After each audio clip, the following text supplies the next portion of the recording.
Welcome class. आज है हमारे क्लास 12th का आईपी इंफॉर्मेशन प्रैक्टिस का नेक्स्ट लेसन।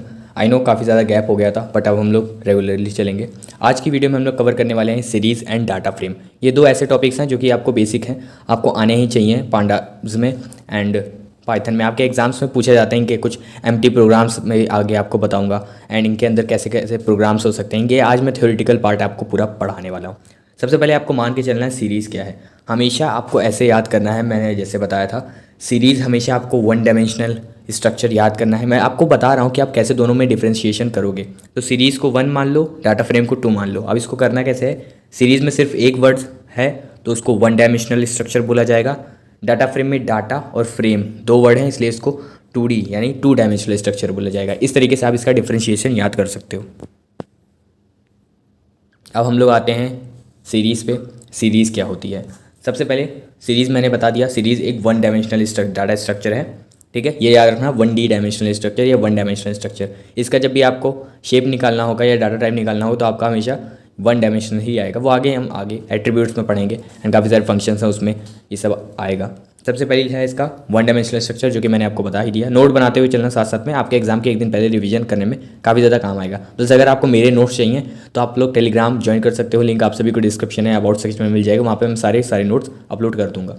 नेक्स्ट पॉइंट है हमारे पास स्टोर होमोजीनियस वैल्यूज़, यानी इसकी जितनी भी वैल्यूज़ हैं होमोजीनियस फॉर्म में स्टोर होती हैं इसके अंदर, यानी जितनी भी आप वैल्यूज़ इसमें इनपुट करोगे वो आपकी होमोजीनियस वैल्यूज़ में स्टोर होंगी। तो उसके बाद डाटा म्यूटेबल, यानी जो आप वैल्यूज़ यानी डाटा जो आप डाल रहे हो, म्यूटेबल यानी उसको चेंज कर सकते हो। म्यूटेबल क्या होते हैं, वैल्यूज़ विच आर चेंजेबल, यानी आपका डाटा म्यूटेबल है, डाटा चेंज हो सकता है। बट साइज़ सीरीज़ में और डाटा फ्रेम में आपको यही 2 टॉपिक सबसे ज़्यादा परेशान करेंगे आपको डिफरेंशिएशन के समय। आपको अच्छे से समझा के चलूँगा और आप लोग 2-3 बार रिवीजन भी लगा लें तो आपको क्लियर हो जाएगा। सीरीज़ में आपका डाटा म्यूटेबल होता है बट जो साइज़ आपका होता है वो इम्यूटेबल होता है। डाटा आप उसमें चाहे चेंज कर सकते हो चाहे बढ़ा सकते हो। हालांकि प्रैक्टिकली हम लोग इसको भी कर सकते हैं, साइज़ को भी हम लोग बढ़ा सकते हैं, बट अभी हम लोग थ्योरेटिकल देखें तो थ्योरेटिकल में साइज़ आपका इम्यूटेबल होता है। ये आपको लिख के आना, अगर एग्जाम में पूछे साइज़ किसका इम्यूटेबल होता है तो आपको सीरीज़ लिख के आना है। MCQ में कई बार पूछ लिया जाता है। वैल्यूज़ आर इंडेक्स्ड, यानी यहाँ पे जितनी भी आप वैल्यूज़ दोगे, मान लो आपने 5 वैल्यूज़ दी तो आप बाय डिफ़ॉल्ट जो इंडेक्स अगर आपने नहीं दिया है तो 0 1 2 3 4 ये 5 वैल्यूज़ आपकी इंडेक्स में रख लेगा। यहाँ पे जितनी भी आप डाटा डालते हो, वैल्यूज़ डालते हो, वो सारी इंडेक्स्ड वे में आपकी स्टोर हो जाती है। तो ये हमारा सीरीज़ का हो गया है कंप्लीट। अब हम लोग चलते हैं डाटा फ्रेम पे। डाटा फ्रेम पे आ जाते हैं। तो सबसे पहले डाटा फ्रेम मैंने क्या बताया था, डाटा और फ्रेम 2 वर्ड से मिलके बना है इसलिए हम इसको 1 डायमेंशनल डाटा स्ट्रक्चर बोलेंगे, 2 डायमेंशनल डाटा स्ट्रक्चर बोलेंगे। सबसे पहला पॉइंट ही हमारा ये है 2 dimensional data structure. Okay, next point है हमारा data frame are both size as well as data mutable, यानी हम लोग ने सीरीज़ में क्या देखा था, वहाँ पे आपका साइज़ इम्यूटेबल होता है थ्योरेटिकल पार्ट में, बट यहाँ पे डाटा फ्रेम में आपका साइज़ भी इम्यूटेबल है, यानी साइज़ भी आपका चेंज हो सकता है, डाटा भी इम्यूटेबल है यानी डाटा भी आपका चेंज हो सकता है। डाटा तो दोनों में चेंज होगा, साइज़ की आपको प्रॉब्लम होगी। थ्योरेटिकल में आपका साइज़ सीरीज़ में नहीं चेंज हो सकता बट डाटा फ्रेम में हो सकता है।